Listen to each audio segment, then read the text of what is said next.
All right, friends, welcome to another video here at The Growing Pro. This is going to be a quick one, and hopefully this will help out some of you still using your older Panasonic Lumix GH cameras like we are today, filming with the GH5, which is still a fantastic camera, even in 2025. Now, the question that I get asked quite frequently is something like, do I only shoot with manual focus lenses? Do I ever shoot with autofocus lenses? What autofocus settings do I use, etc., etc.? Because I do shoot mainly with manual focus lenses only. And as you guys know, I love my SLR Magic lenses. So today we are using a Sigma Art 13mm f1.4 set to f1.4. I have a single tiny little 13-inch NEEWER LED panel light with a diffusion panel over it. Just made a video on that. It's a cool little light and very cheap, 42 bucks.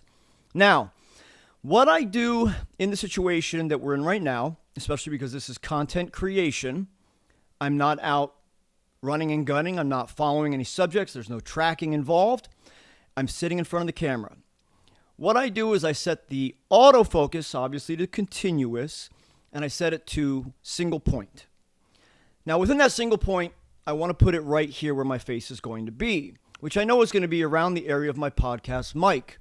I then enlarge the box to be a little bit larger than the space that my face would take up, so that I know that if I'm moving around a little bit, I'm still going to be in focus. But if I move around a lot, in that situation, I may lose focus. But I know that as long as I stay right here in this zone, which is shown in my monitor, I know I'm going to be in focus. And even if I want to bring a product in, I know the focus is not going to start chasing the product. If I want to show you my run and gun camera, my Sigma FP, it's not going to take focus off of my face. But if I bring it in front of my face,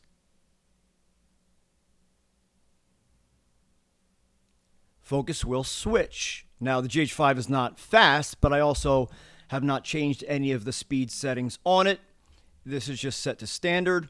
Now, even with a product close to my face, we should still be nailing focus on my face. And again, that's because this is on single point. And I have increased the size of the box of the focus area to be around the area that my face might move around if I'm talking emphatically or something.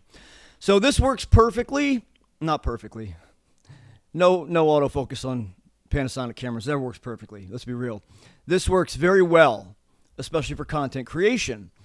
And this is another reason why I really think that there's so many people out there who want to get started with content creation, want a good quality video, want a great image, etc., but they're looking at all these expensive cameras thinking, oh, I need autofocus to do this and this and this. And well, I can't look at older Panasonic cameras because the autofocus sucks.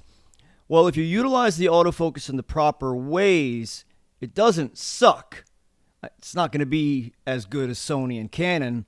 I love my Sony and Canon autofocus. Even my Fujifilm X-H1 has better autofocus than the GH5. Now, I will say my GH6 here does have better autofocus than the GH5. But that being said, this works. And we'll see, I guess, when I watch the playback of this video, we'll see exactly how well it works. So, friends, there's your tip of the day. I hope it helps some of you out there, and I hope that it answers your questions. Thanks for watching another video here at The Growing Pro, where we hope that our experiences, our successes, our not quite so successful endeavors will help you to circumvent the entire process and get to a point where you are making money faster with your craft. All right, I'll see you in the next video. I know, watch, we're going to go to playback and the autofocus will be like all over the place. No, I'm just kidding, guys. Just kidding if you are still listening.